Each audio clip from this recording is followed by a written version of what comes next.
Good evening. Hello বন্ধু, hello my friend, good evening. দেখো এখন আমি চললাম ভিডিও লাইক করে একটু স্টেশনে ঘুরু ঘুরু করতে, বুঝেছো?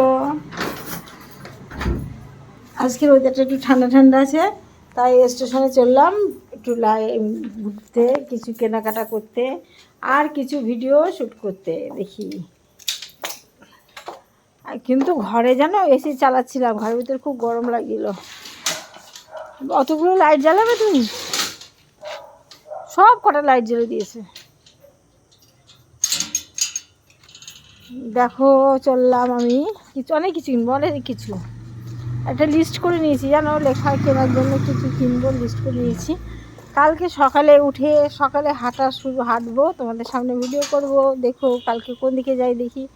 আগের দিন তো কলেজে গেছিলাম, কালকে দেখি না যা পর্যন্ত বলতে পারছি না, যেয়ে নিই, তারপর তোমাদেরকে বলবো।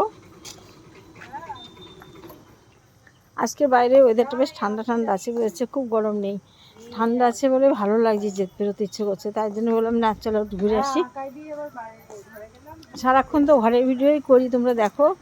আর এই গরমে বাইরে বেরিয়ে যে ভিডিও করব সেই এনার্জিটা তো নেই বাবা, গরম, প্রচণ্ড গরম, আমি সহ্য করতে পারি না। তবু দুদিন ছুটি আছে, দেখি বাইরে গিয়ে ভিডিও করতে পারি কি না। তোমরা আমার ভিডিওগুলো লাইক কমেন্ট শেয়ার করো,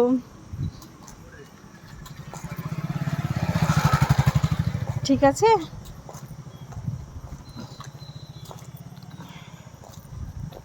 বাইরে ঠান্ডা আছে বলো, হালকা হালকা ওয়েদার আছে, বাইরে ওয়েদারটা সুন্দর আছে। আমি প্রতিদিন সন্ধ্যা 6টার সময় আমি লাইভ করি ফেসবুকে, জ্যোতির্ময়ী গল্প। আর 7টার সময় চলে যাই প্রতিদিন 6টার সময় আমি লাইভ করি জ্যোতির্ময়ী সরকার পেজে।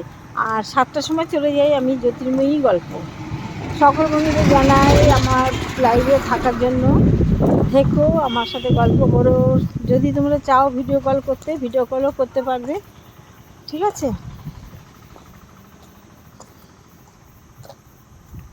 এই তো আমার দৌড় হচ্ছে স্টেশন পর্যন্ত। পয়লা বৈশাখের দিন তোমাদের সামনে আমি মেলার ভিডিও দেবো, সকালবেলা চলে যাবো মেলায়, সেখানে গিয়ে ভিডিওগুলো দেবো। দেখবা মশলা কিনবি, বাজার হবে, প্রচুর প্রচুর মশলা বাজার।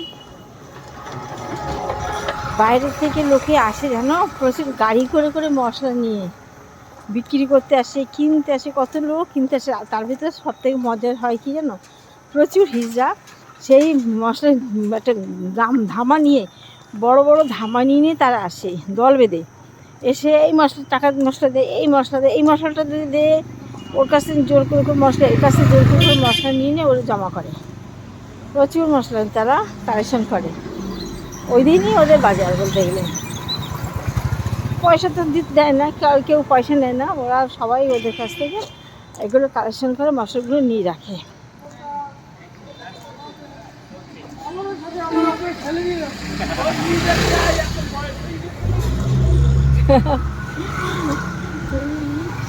দেখো গাড়ি ঘোড়া কীভাবে যাচ্ছে, বাড়ির সামনে এত পরিমাণে গাড়ি ঘোড়া না, আর বলার মতো না। চলাটাই বড় দুষ্কর হয়ে গেছে, বাড়ির সামনে দিয়ে এত গাড়ি আছে। এই রাস্তা দিয়ে একদিন যেন আমি যখন ছোটো ছিলাম, এই রাস্তা দিয়ে একটা গাড়ি আসতো না, ব্রহ্ম সমাজ, ওদিকে যাব না, কি বাগান ছিল, মরমরে বাগান ছিল, গোবরডাঙ্গা ব্রহ্ম সমাজ বলে, যারা পুরো আগেকার লোক তারা সবাই চিনবে জায়গাটায়। একটা গাড়ি আসতো না, একটা ভ্যান আসতো না, আমরা ওখান থেকে হেঁটে হেঁটে হেঁটে হেঁটে বাড়ি আসতাম। তখন আমরা ছোট্ট ছোট্ট একদম হাঁটা, মানে সবাই ছোট ছোট তখন, ভাবো। আর এখন সেই রাস্তা দিয়ে সারা দিন রাত ভন ভন করে গাড়ি চলছে, তবু চলছে। দেখো বন্ধুরা, আমি ভিডিওগুলো বড় করি না, সব ভিডিওগুলো ছোটো ছোটো ভিডিও করি। তোমরা আমার ভিডিওগুলো দেখো, লাইভ শেয়ার করো, ঠিক আছে? রাখলাম, ভালো থাকবে, গুড নাইট, বাই।